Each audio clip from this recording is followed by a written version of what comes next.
All right, welcome everyone. Welcome back to True Tuesdays. If you have been with us before, if this is your first time joining us, welcome. We're glad you're here. This is our third session, and True Tuesdays is our offering to an invitation to the broader community to engage with the True Partnership. True stands for it's an acronym for Transforming Rural Understanding of Equity, and the partnership is an informal alliance of diversity, equity, and inclusion practitioners from various organizations and communities specifically practicing in rural. So welcome. Today's session is part 2 of Right on Race. So if you were with us last week, you are familiar with this experience. We are joined again by our brilliant guest hosts, Bukata Hayes and Stacy Wells. If this is your first time with us, welcome in. You're in for quite a treat, and I will let both of them introduce themselves in just a moment. And before we get started, I'd like to do a little bit of housekeeping and some grounding. I don't know about you all today. It was a little bit busier than I anticipated. I've had a lot of Zoom meetings and interactions. So just a good practice to get into the present moments, especially around issues of equity, so that we can bring in our full selves, our heads and our hearts, as Bukata and Stacy talk about. And before we move any further, though, I want to just offer a content warning and just name that our conversation today, just like many conversations that deal with equity and justice or oppression or racism, it has the potential to stir up strong emotions. And so they're okay. They are a part of who we are and our human experience. A lot of this work is work that has to do with our heads and our hearts, and that includes varying emotions. So just know that you are in community with us, and you can take care of yourself in the way that feels best and most healthy for you, and that we will, as a community, support you through that. And for that reason, I'd like to start with some grounding. And I like to start grounding with just a little bit of breathing practice. It's something that we all have access to. And it's an invitation to be intentionally present in our work. And it helps us start these conversations from a place of care and healing. And so I invite you to take the biggest breath that you've taken all day. Let your lungs expand fully. Deep breath in. Exhale, make it audible, make a sound with your breath as you go out. And invite you to continue breathing deeply in through your nose, out through your mouth. Leave your belly soft and relaxed.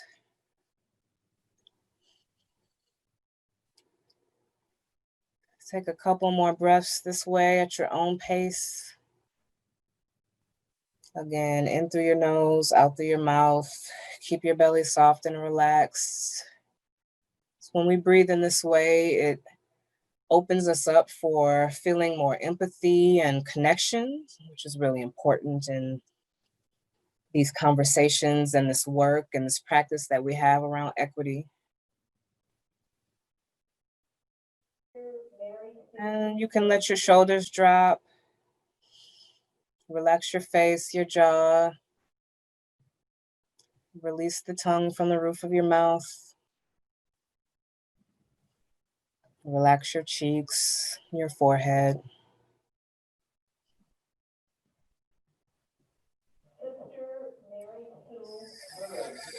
And I'll encourage you to take one more deep breath. Again, make it the biggest breath you've taken all day. In through your nose, out through your mouth. Your belly soft and relaxed. And when you're ready, if you happen to close your eyes, you can open them now and return your attention back to the group. And as we move on, I'll invite you to use that technique throughout this session and beyond as needed. Just remember, we always have access to our breath, and it is a deeply healing thing that we have access to. quickly going to touch on our purpose just for some foundational information for us to start with. Just want to say that we welcome experienced practitioners and emerging practitioners. And this is a co-learning model where we're really here to be supportive of one another. And we want to encourage that, in essence, across this community.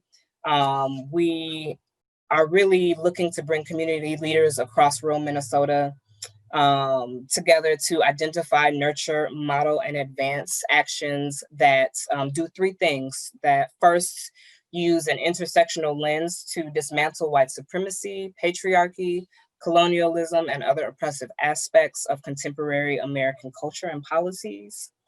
Two, that increase social, racial, and economic justice in partnership with communities impacted by disparities. And three, support a rural Minnesota that is safe, inclusive, and prosperous for all. So that is what we're holding in this space in the community together.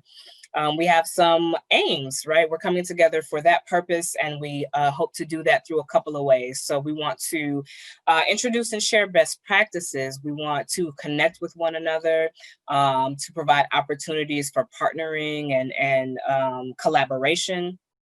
And then promote new ideas and actions in individuals and groups. And so that is the rational aims. Those are the very tangible things that we hope we're able to do in this space. Again, we know that equity is not necessarily something that is simply intellectualized. It's not something that we're going to think our way out of. It's something that is going to be embodied and is embodied as well. And so we hope that you'll feel some of these things, inspiration, encouragement, support, motivated to action, and really know that we hope that you're feeling welcome and safe in this environment, that you see that there's some real world application, that we're able to leverage the wisdom of the group, and that we learn from one another, and know that as we make mistakes, because mistakes will be made, that we can be a model for how we move through that together in a supportive way. And so with that, you again came to hear from our wonderful guest hosts, Bukata Hayes and Stacy Wells. And at this time, I will stop my screen sharing and turn it over to them to introduce themselves and move us into our topic today. Hello and welcome. My name is Stacy Wells. I am co-organizer of this project, Right on Race, with Bukata, along with a book that we wrote. I also work for the Department of Human Services as an equity director for the Community Supports Administration, and I am happy to be here today. Bukata Hayes, again, co-author of a book with Stacy, co-organizer of the original Right on Race effort that we'll share a little bit more about towards the end of the presentation today, and I'm committed to this work. Thank you, Camille, for kind of grounding us for this session. And in particular, as we continue off of last session, we talked about kind of history, right? And kind of this historical lens of race and how it's impacted us as individuals, as like racial bodies, and then also how it's impacted kind of socially our culture, our ways of behaving in our communities. And so we always open with a quote. This quote is from C1 from the Black Topographical Center, which was a kind of Black demographic and kind of legal force between 1968 and 1985. So came about around the same time as the Black Panther, and so was like a think tank of sorts. And so it says a collection of the proper knowledge for the proper purpose is an incalculable and powerful assortment of assets with no force too mighty to conquer. That no force too mighty to conquer, of course, as we're together talking today, is race. We can conquer that, right? And it means that we have to be committed and engaged to that work as we move forward. And so based off of kind of some of the pre-work we sent you, we do have a poll that we would like you to take as we begin today. And that poll is this here. Do you believe race and anti-blackness played a role in the current racial makeup of your community. And so we'll give you a little bit of time to fill that out. We'll talk a little bit more to it towards the end of our presentation, actually have you go into group to kind of share your thoughts on that notion around race and how it's impacted your community. But we wanted to get a quick feel here at the beginning of the presentation for that question. So we're almost there. We'll give about another 15 or so seconds for folks to fill it out. All right, so you can see here the responses. So overwhelmingly, 79% of the people who responded said yes, 19% said somewhat, and about 2% said no. And so part of kind of in understanding that question, again, is understanding that history and how that's played out, and how that history has left an indelible imprint upon us and our communities as we move forward. So thank you for answering that poll, and we will continue.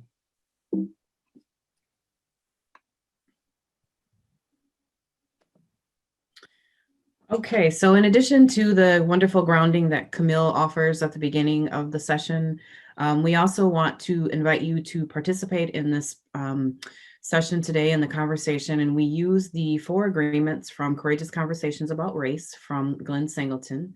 And if you've participated in any of these sessions before, these are familiar, but we like to revisit them every time. So we'll start with number 1, speak your truth.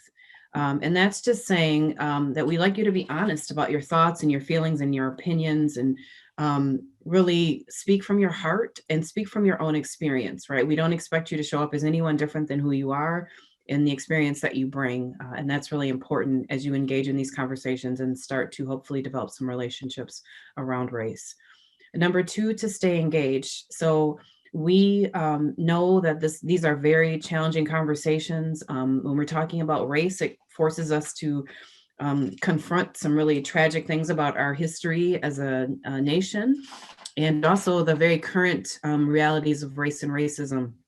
But we'd like to ask you and invite you to stay engaged in the conversation, whether that means listening more, maybe sharing some of your thoughts, but not to kind of step away from the conversation, even when it feels really challenging. Experiencing that discomfort. So that will come up when we're having these sorts of conversations. They're very challenging.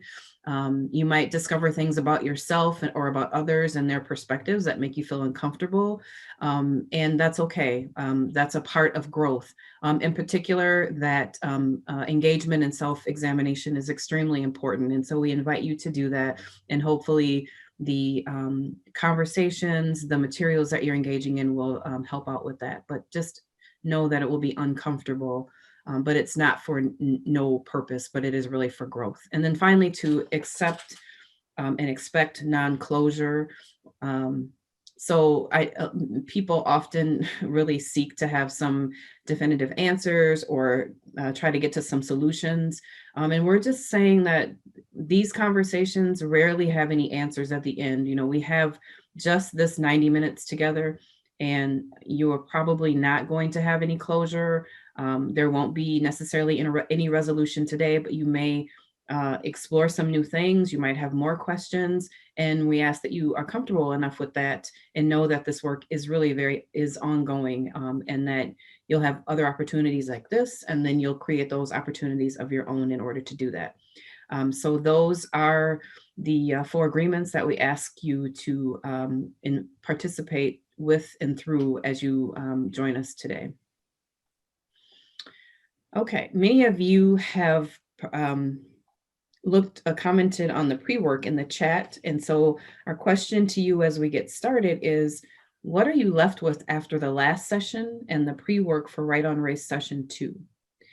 So in session 1, we talked about a bit of the history around race and racism and the social impacts.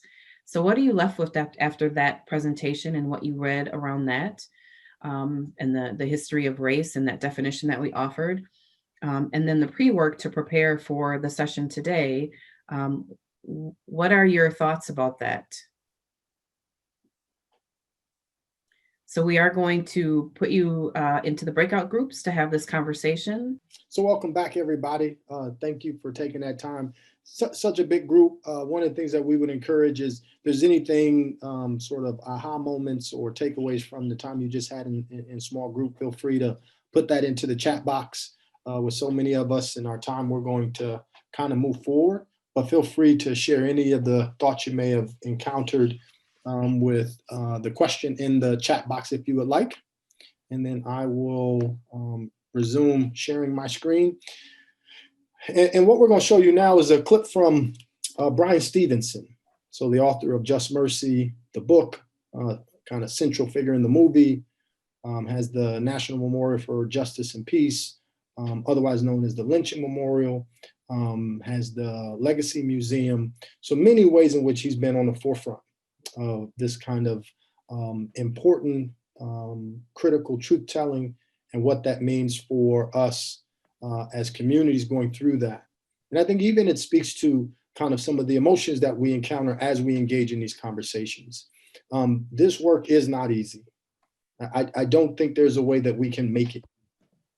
I think our attempts at trying to make it easy also diminish, right, the real sort of ugly, beautiful, like complete truth that we have to engage in. I mean, trying to make it easy is trying to take out the fullness, the complexity in which we have to wrestle with this issue. And so Bryan Stevenson is going to share how kind of this truth telling is transformational and a prerequisite for reconciliation, that we actually have to go through this really tough, uncomfortable part around truth telling before we're able to engage in reconciliation. And so I will share my screen and share that clip here quickly.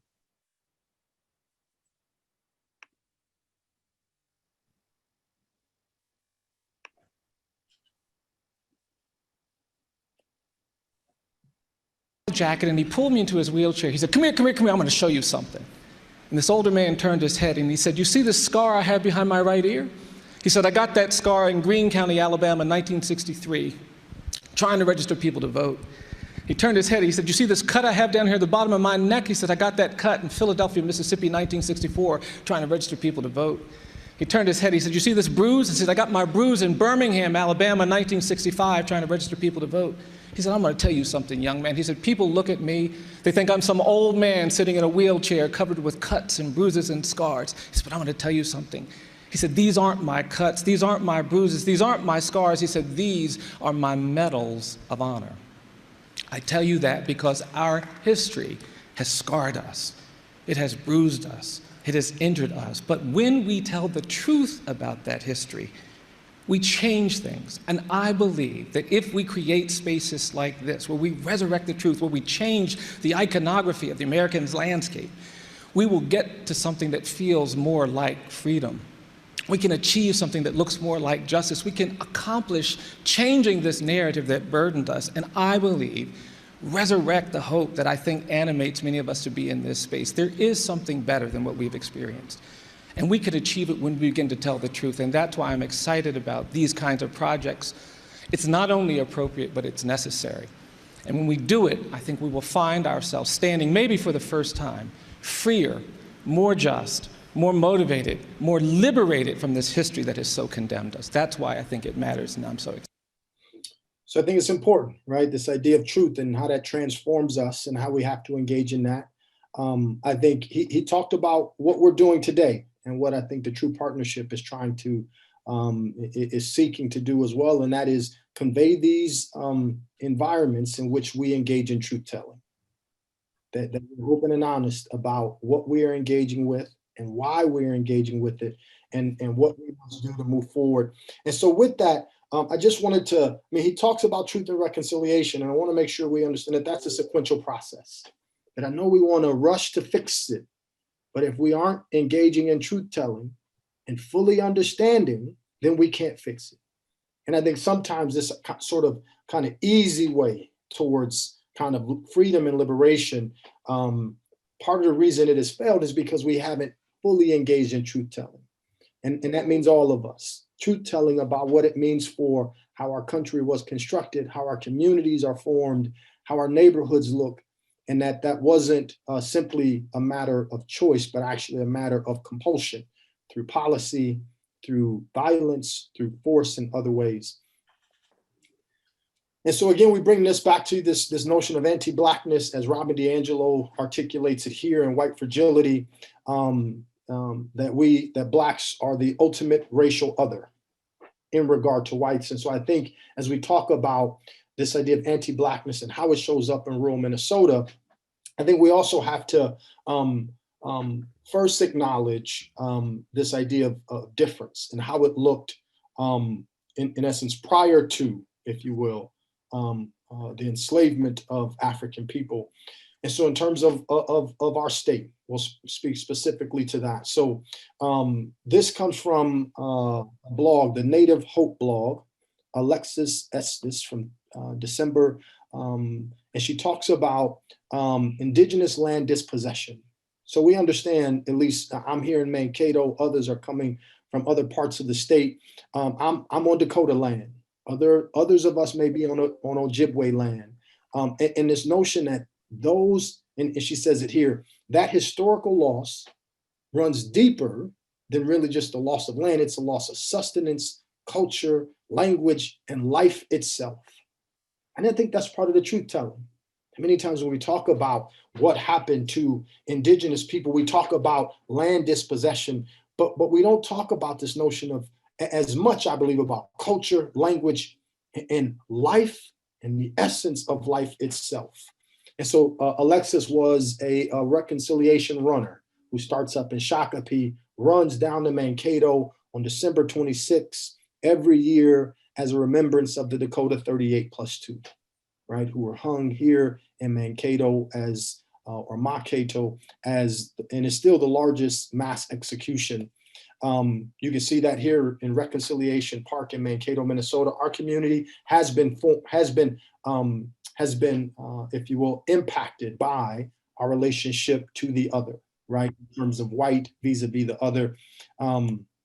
Here, this happened in Leech Lake, the Battle of Sugar Point, and it talks about this was the last kind of military conflict, they say, of the Dakota conflict, in which this battle happened up in Sugar Lake. This is in Leech Lake, in Sugar Point, up in Leech Lake.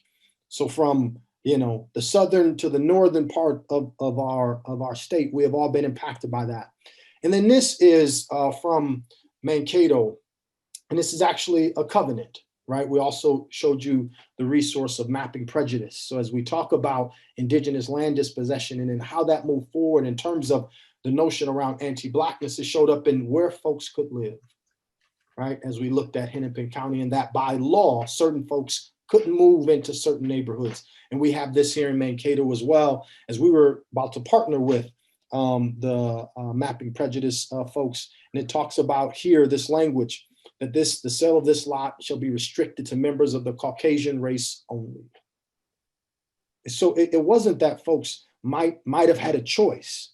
Like by law, Black folks and others were prohibited and could be legally charged by moving into neighborhoods, right? So this idea of how anti-Blackness has shown up, not only as we saw through the Mapping Prejudice Project in Hennepin County, but here in Blue Earth County, and we would say in many other counties as well, how it shows up in that way.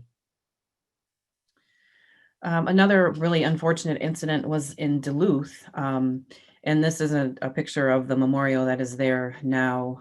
But these three Black circus workers, Elias Clayton, Elmer Jackson, and Isaac McGee, were wrongfully accused of raping a white woman, and then they were abducted and, as it says, beaten and hanged from a telephone pole, while the spectators really celebrated this, as they often did when there were lynchings and other deaths, public deaths of Black men and often Native Americans and others. And just as an example of things that have happened across the state. So Sundown Towns was part of the pre-reading for this session. This notion that there was no racism in the Midwest and northern cities has long been dispelled, I would say. But where in the South, they were doing things like banishment, which was actually like racial purging and ridding towns of Black folks by any means necessary. More often in our area, they were doing things like sundown towns, where there were Black folks that resided nearby, but if they were caught in these certain towns after dark, they would almost certainly be killed, and at the very least chased out of town. Um, and it really created a situation where there were only certain people, again, allowed to live in that town. It didn't mean that there weren't necessarily any people of color. Often there might have been one Black family that lived in that town, but it was certainly a way of controlling um, very explicitly when and how Black people could enter and stay in the town. And you'll notice on this list, there are a couple that are starred and it says not a suspected sundown town, but of interest for other reasons. And it could have certainly been for reasons like racial purging or specifically incidents that had happened. There are a number of reasons why they show up on this list, the researcher found. So there's lots more research to be done around this, but I think just the acknowledgement that we have towns, areas, cities that in Minnesota are still predominantly white. And there was a lot of intention around that. And in, many years later, they remain that way. And so it's worth asking, why is that? What happened in the past that created that? And what sustains that? What is the experience of people that are not white that move into those towns? And how long do they stay? That sort of thing. So our question that we'd like you to really consider is, in what ways does this legacy of anti-Blackness play out in your community? So if you think about housing and employment, education, racial demographics, and social acceptance, what's happening in your community? And if you looked at the demographics, let's say for education, which students are in your school? Which students are successfully graduating on time? Who's in your special education programs? Housing, how does the housing track look? Are there certain communities where only certain people are living? Are there communities that are more rental or you have other people living? How does that look and how do people move about your city? Employment, if there's, for example, a plant, who's working at that plant and who's working on the line, management, all of those things that make up our social mapping of a community. What does that look like? And what does race and anti-Blackness have to do with that? What's the history of that? If you haven't been asking those questions, we really encourage you to start asking those questions. And I think as and we'll send you into groups in a minute, I think the other thing that I just wanted to mention, I know the question was brought up in the chat that I didn't see my town on that sundown town list.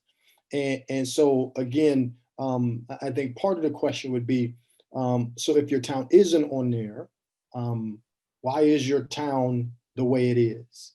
So why is your town, if it's predominantly white and it stayed that way for generations upon generations, why is that? And I know that there's often been times in having this rural and urban conversation, folks always ask, well, why are the inner cities so Black? So why is all of people of color located in certain neighborhoods? I think those are questions that we have to wrestle with when we talk about this truth telling, because that sort of evolution was absolutely forced. It was absolutely crafted and created to be that way. And so I think part of it is, even if your town wasn't on, even if the name of your town wasn't on a sundown town, your town absolutely still deals with that legacy of race and anti-Blackness and how it's made up and how the neighborhoods may look. And so when we send you into groups, again, ask you to talk about those many ways that the legacy of anti-Blackness plays out in your community. And so we'll send you off to groups. Each person take an opportunity to share. Again, I think Stacy and I don't assign facilitators to rooms. only because we don't believe there's facilitators in life when we encounter it at the grocery store or in certain circles, that we have to kind of develop this ability to engage in those conversations without someone sort of passing us a talking piece or saying, now you get time to talk. And now, like, but we have to be kind of just engage and work our way through the awkwardness or the uncomfortableness about engaging without a facilitator. So each person in the group take an opportunity to share, and we ask that you dialogue. And I would also add that, you know, if there happens to be silence, that does not necessarily mean that people are disengaging. It just may mean that they need that time. And so don't feel compelled to fill the silence with talk, and be mindful of how much space you're taking up. But again, if you think about those 4 conditions, we really want you to just speak your truth as you are feeling comfortable enough to do. So keeping that in mind, it's going to be uncomfortable, and that's okay. Just stay engaged. Talked in your group, something that you shared in the ways that anti-blackness played a role in your community, in those areas of housing, education, racial, demographics, social acceptance. If you want to enter some of that into the chat box, we'd love for you to kind of share what you shared, just a snippet of what you shared in your group. And then also we are looking for 2 or 3 folks who would like to kind of share. A large group will give you about 60 seconds or so to share what you shared in group, or some of the ways in which you believe anti-blackness has played out in your community. So if 2 or 3 folks would like to go, we would welcome it. But again, others, please enter some thoughts and comments into the chat box while we are gathered here. Okay, very good. Anybody like to go? You can raise your hand, signal, unmute yourself. Okay, Nancy? I can go. I told a story about my granddaughter who came to visit me earlier in the summer. She is a black 18-year-old woman, came to visit me, and she knew someone here because she'd gone to school here for a short while. And the 2 of them, 2 African-American young 18-year-olds, sitting on the front step talking at 11 o'clock at night. And one of the neighbors called the police, and so 2 police cars showed up because there was suspicious behavior. And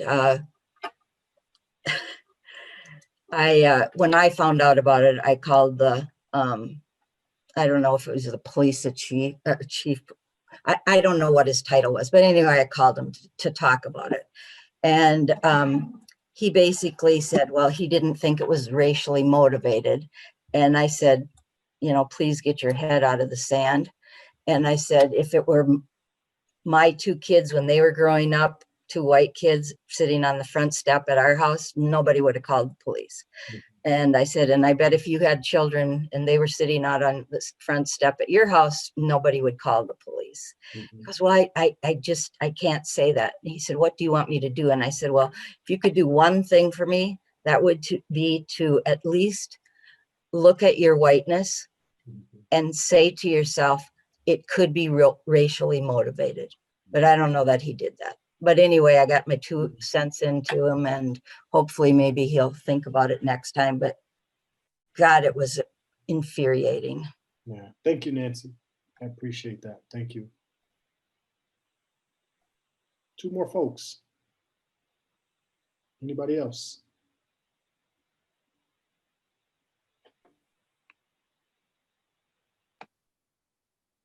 Hi, Bukata.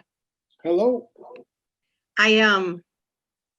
We have in the Mankato, North Mankato area, 2 separate high schools, and one is definitely more diverse than the other high school. You can feel it when you walk in the school, and it's really sad. But I see a groundswell taking place with we have 4 positions open on our school board right now. And there are, I believe, 16 people that are running, and a number of them, I think, what is it, 6, maybe? 5 people of color that are running for the school board. And to see the support that they have is amazing. So I think change is coming. Very good. Thank you, Julie. We'll take one more. One more. People identify themselves when they speak.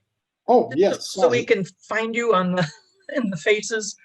Yes, I apologize. We'll do that. Thank you. For this last speaker. One more speaker. One more person.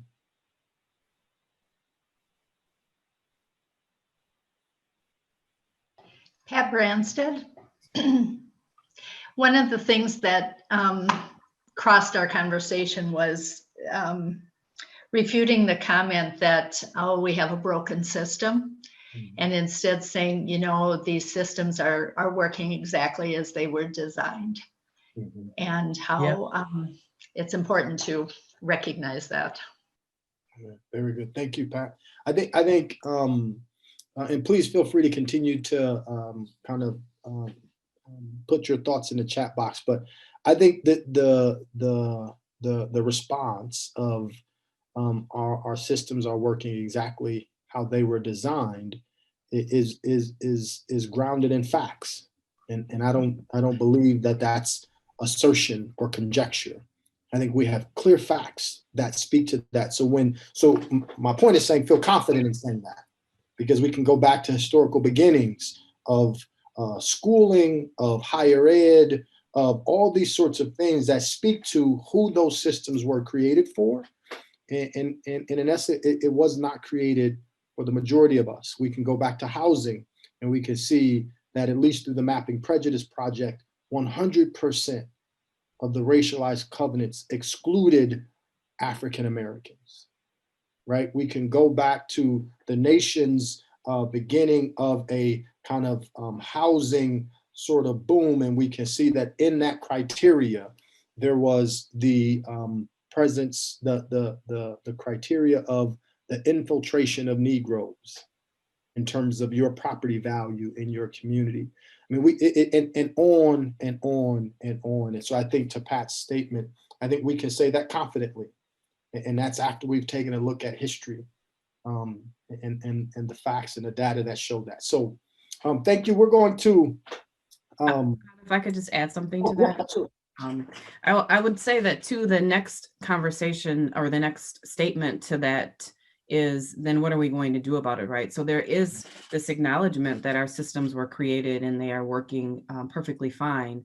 And yet we know that it's not working for everyone. So then what are we going to do differently, right? We can't, there's this sort of ability to acknowledge something like that, but then to move on as if just acknowledging it will change it. And we know that that is not the case. The comments in the chat have been really great. I think the other thing I see in terms of education in particular, and knowing how this continues to play out, is how people really, they choose to live in what they feel is a very diverse community and neighborhood. But when they choose a school for their children, they often decide to send them somewhere else because they feel like that education in that diverse school may not quite be good enough. And so I think there's a couple of things to consider. One, if it's not, why is that, right? All students, especially in public education, deserve the best education.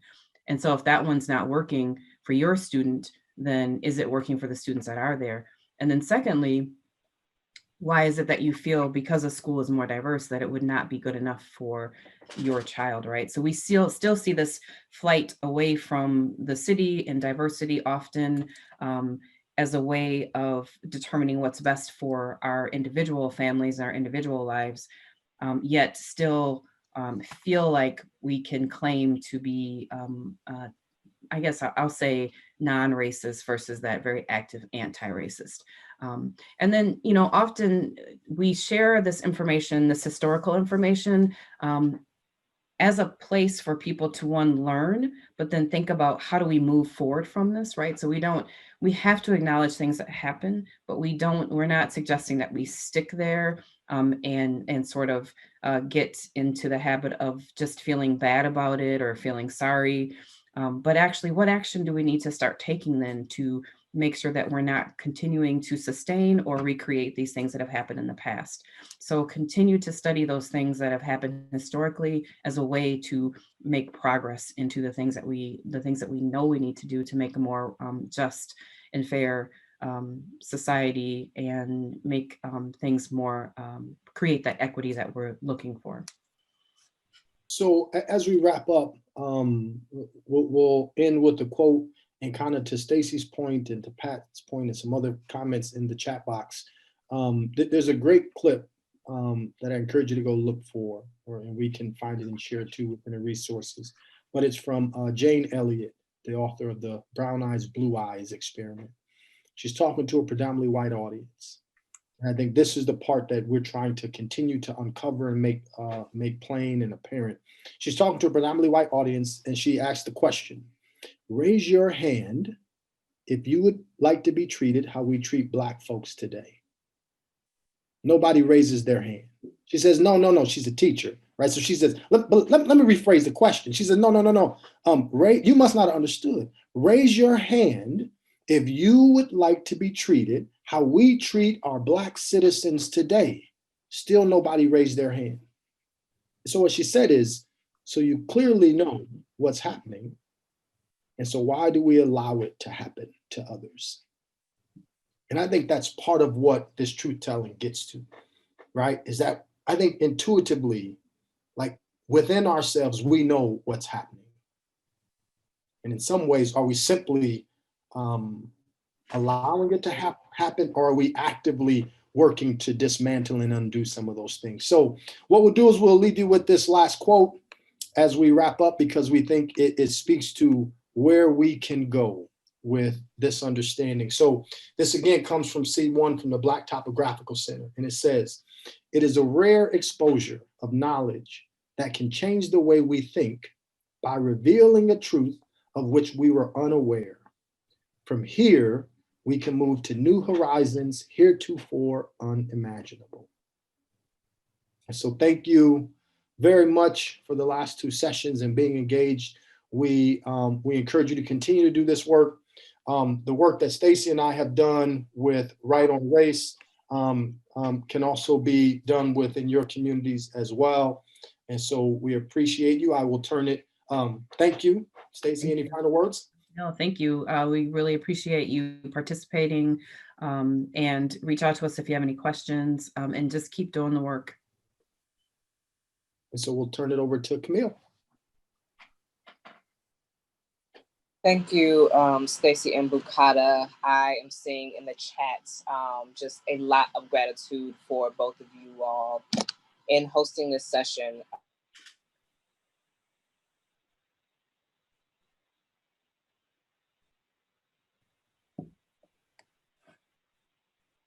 And encourage folks to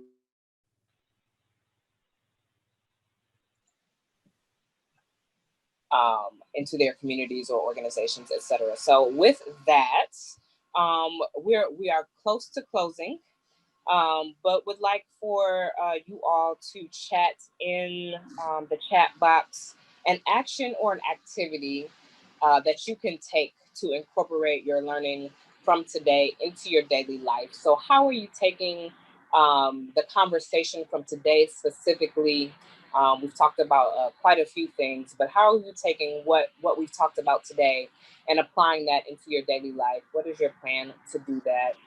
And then as we move forward, it looks like there's already a lot of village news that's popping in. So if you have village news, yes, absolutely, vote November 3rd.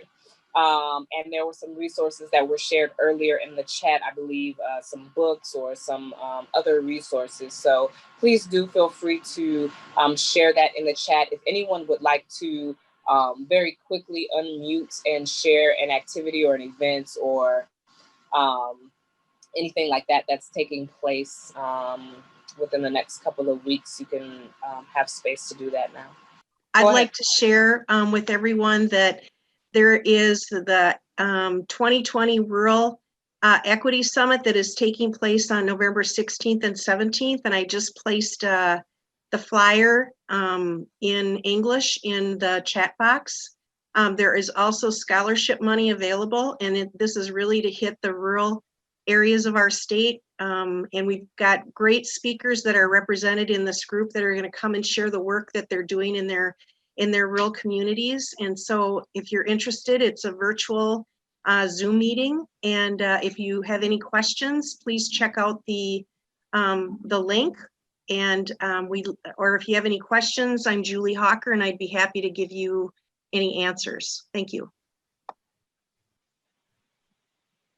Awesome. Thanks for sharing that, Julie. Anyone else have upcoming events they would like to verbally share? All right. If not, if you have been with us, you know that True Tuesdays usually happens every 3 weeks. So that would put us at November 3rd. But we are hoping that you will go out and exercise your right to vote and or volunteer in whatever way to making our democracy work for us all. And so with that, I am happy to host our next sessions. It'll be a series of sessions talking really about the healing. We talked about truth and reconciliation and that process today. And so we'll dig into that reconciliation piece. What does healing and equity work look like? Why is it important? And so our first session will really touch on the signs of stress and understanding trauma and the trauma of oppression. So please, I hope that you will join me. I believe that there will be a registration link in the chat. And also, as we close out, thank you all for joining. There will also be an evaluation link in the chat. So please do give us some feedback. How are these sessions going for you? We really want to make this space a community space and a collective co-learning space. So any ways that we can get feedback around how we can do that better is really helpful, and hope that you will join us on November 10th, 2:30 to 4 to start digging into healing and equity work. Be well, everyone. Take care.